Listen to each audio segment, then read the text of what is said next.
Boker Tov. It's me again. If you were here last night, it's me again. Good to see you. If I haven't seen you before, good to see you. This past year, I had the pleasure of teaching high school religion courses at an Episcopal school. Steeped in the liberal arts tradition, this particular kindergarten through 12th grade school offers a wider range of religion electives within its high school. Along with the Judaism course, I got to teach a class called Religion and Social Justice. It was a semester-long curriculum that I had inherited, and in many cases, I was only one step ahead of the students in my preparations. On the first day of class, I asked the students to go around the room and share what brought them to religion and social justice. I will never forget the student who very candidly remarked that he was surprised to see religion paired with social justice, when religion seemed to him to be at the root of so many of the world's troubles. He was taking the course to understand how the two could possibly be related. I was floored by his answer. A poster child for the Reform movement, I grew up understanding that my religion demanded that I pursue justice, that we each had a role to play in repairing the broken places in our world. As we made our way through the course material, a few key words kept popping up across religious traditions: care, compassion, and interconnectedness. It's always hard to say. We spent a lot of time addressing the ways in which religion could inform action and how action could foster a sense of relationship and community amongst people. One student was fond of exclaiming, "Why, this just sounds like common human decency." And he was right. While teaching this class, I came across a very moving internet ad for an at-home DNA test.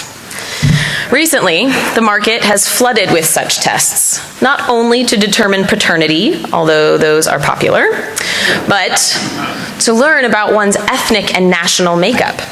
For as little as $29.99, we can find out exactly where our ancestors came from. And while many of us think we know the stories that lie within our DNA, these tests are proving otherwise. The aforementioned ad for one such product opens on members of a sample group introducing themselves by their nationalities, each quite proud to name their particular ancestry. From the English football fanatic to the young Kurdish woman, they all claimed to be quite certain of their genetic makeup. Facilitators asked the participants whether there were any countries or nationalities in the world that they didn't particularly like.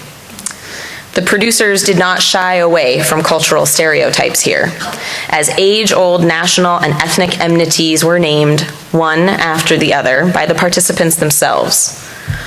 One young man went so far as to look at the interviewers and say, "I don't know you, but in my opinion, I am strong, and I am more important than a lot of people." Most participants were certain that their tests would reveal that they were 100% French or Bengali or Iraqi and so on. But the actual results showed something quite different.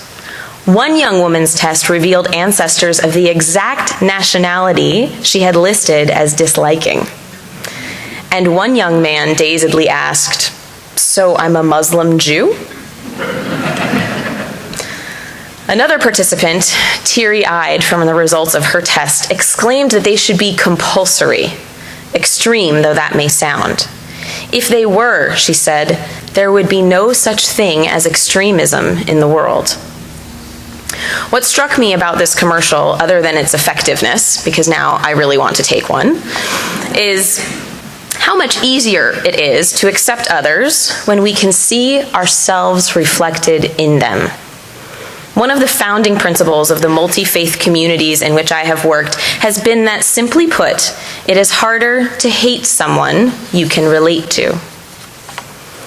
In our Torah service this morning, we heard the insertion of the recitation of what's known as the 13 attributes of God. In them, we call God Rachum v'Chanun, translated as compassionate and gracious. We read these words as we enter into the season of repentance, to comfort ourselves with the reminder that we are in the presence of a compassionate listener. The Hebrew word for compassion, rachamim, is perhaps better translated as womb love. It is the kind of care and support that asks nothing of the recipient while encompassing them entirely. The rabbis of the Talmud imagined that all who recite these divine attributes on the high holy days would receive a compassionate judgment, and in turn, know how to employ it with others. It is one thing to understand that compassion is a common good. It is another to know how to translate it into action. Enter Corrine Armstrong, a former Catholic religious sister who became disillusioned with her order and left her convent to become a scholar of world religions. She is author of numerous books, all circling around the idea that these religious traditions share more in common than we might think. In an interview with the United States Holocaust Memorial Museum, Armstrong expressed her appreciation of Judaism's emphasis on compassionate action. In particular, she explains, religion isn't about believing things, it's about what you do. It's ethical alchemy. It's about behaving in a way that changes you, that gives you intimations of holiness and sacredness. Such ethical alchemy led to the creation of a global community in search of a common goal, known as the Charter for Compassion. In her 2008 TED Talk, Armstrong put out a call for partners to join her in launching this international charter to address, quote, the urgent need to make compassion a clear, luminous, and dynamic force in our polarized world. The charter was born of our deep interdependence, recognizing that compassion is essential to human relationships and to a fulfilled humanity. The Charter's website is replete with resources for communities looking to become more compassionate and justice-oriented, as well as examples of text-based compassion from every major world religion. The Charter for Compassion is not only a means of increasing common human decency in the world, but of doing so by reclaiming the religious traditions that preach it. Contributors from all over the world participated in drafting the Charter's definition of compassion, which literally translated means to endure something with another person. Armstrong relies heavily on the golden rule in her work, asking us to look into our own hearts, to discover what gives us pain, and then to refuse under any circumstances whatsoever to inflict that pain on anybody else. Her follow-up to the Charter, a how-to book called 12 Steps to a Compassionate Life, outlines the broad appeal of the Golden Rule by illustrating how many different religious traditions teach a version of it. From Confucius' teaching to never do to others what you would not like them to do to you, to our own Rabbi Hillel, who taught, what is hateful to you, do not do to another. Armstrong notes that this ideal surfaced in all of these faiths independently suggests that it reflects something essential to the structure of our humanity. The Charter describes another way of thinking about compassion.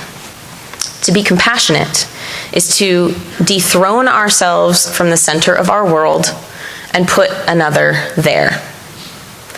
To dethrone ourselves makes the assumption that we need dethroning, and that we're all mostly self-involved. And to a certain extent, we have to be.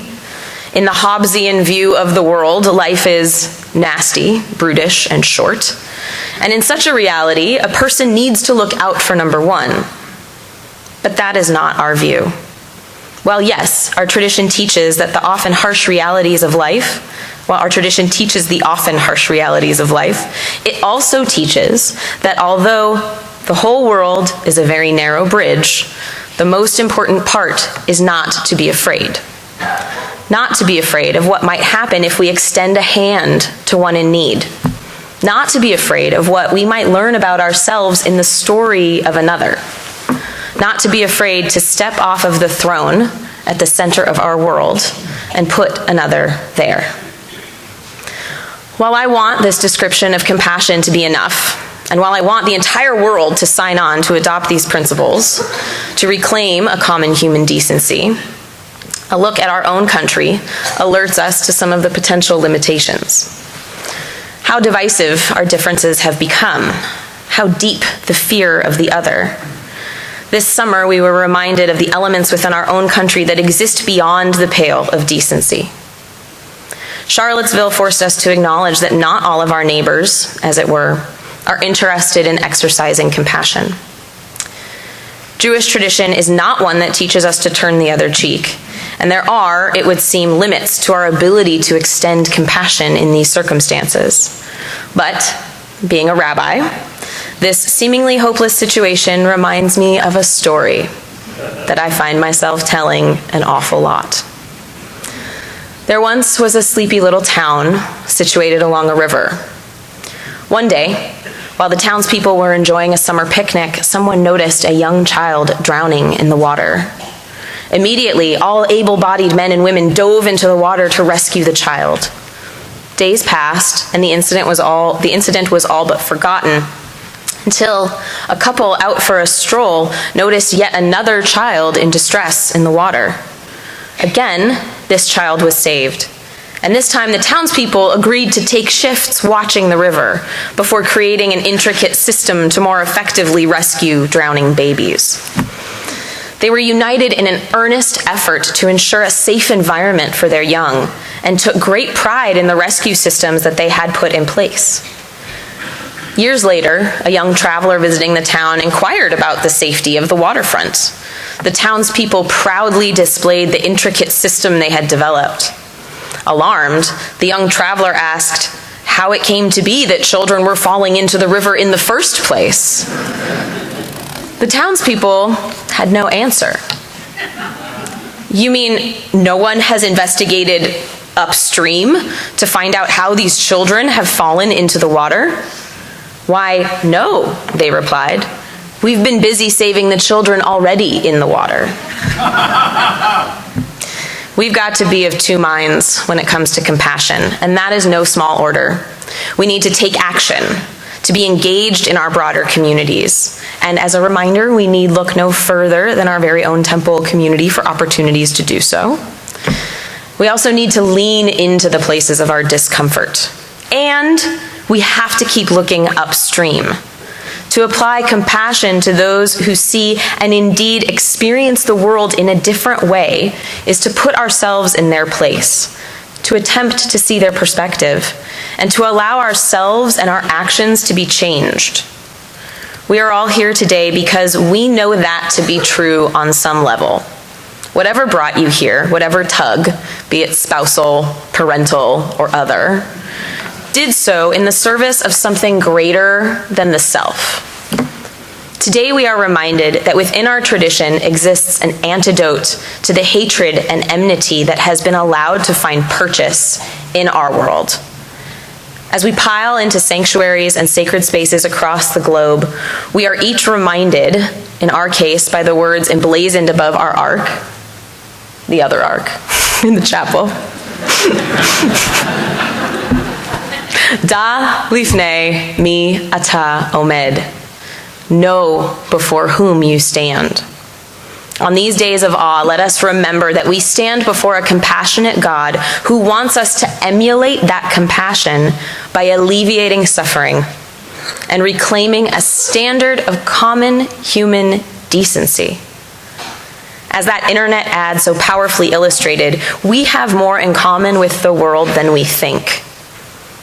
May 5778 be a year of reclaiming and reaffirming compassion for our neighbors, both locally and globally, and our deeply interconnected human family. L'Shana Tova.